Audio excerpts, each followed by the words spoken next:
জানেন বাংলা ভাষার একটা দুষ্টু মেয়ে, যে মেয়ে কথা শোনে না, বকে যাওয়া মেয়ে হচ্ছে বাংলা ভাষা।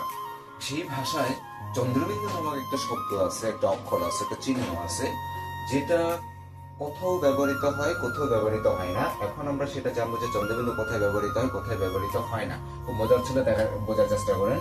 অনিয় ন নহ ম এবং খণ্ডত, অর্থাৎ অনিয় দুইতন্ন মূর্ধন্য ম এবং খণ্ডত, এই দুটো শব্দের ক্ষেত্রে চন্দ্রবিন্দু ব্যবহৃত হয়, অন্য ক্ষেত্রে ব্যবহৃত হয় না। যেমন অঙ্কন, অঙ্কন থেকে দেখেন আঁকা শব্দটা সংস্কৃত, অঙ্কন কিন্তু মূলত একটা সংস্কৃত শব্দ, সরাসরি বাংলা ভাষায় আসছে। সেই জন্য এই অটা উঠে গিয়ে দেখেন আঁকা হয়ে গেছে, এই জন্য অ থেকে চন্দ্রবিন্দু। এরপরে ইন্দুর, ইন্দুর একটা সংস্কৃত শব্দ, এটা বাংলা ভাষা আসে গেছে ইঁদুর। তো নয় পরে দেখেন ন এখানে উঠে গেছে, চন্দ্রবিন্দু হয়েছে। আশা করি বিষয়টা বুঝতে পেরেছেন। এই পাঁচটা শব্দ যদি থাকে, এইগুলা যদি উঠে গিয়ে বাংলা ভাষায় চন্দ্রবিন্দু আকার ধারণ করেছে।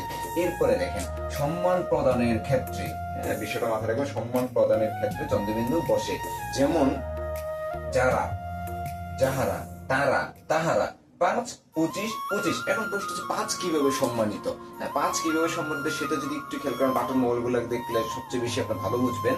বাটন মোবাইলে 5-এর উপরে এরকম একটা বৃত্ত দেওয়া আছে, অন্য কোনো বাটনে এরকম বৃত্ত দেওয়া হয়, শুধু 5-এর উপরে 5টা বাটন গুলো ধরলে এটা বোঝা যায় যেটা 5।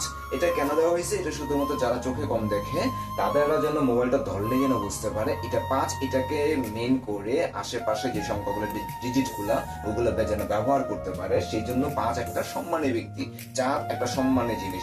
সেই জন্য, কারণ 4কে সবাই মামা বলে, মাও মামা বলে, ছেলেও মামা বলে, সবাই মামা বলে।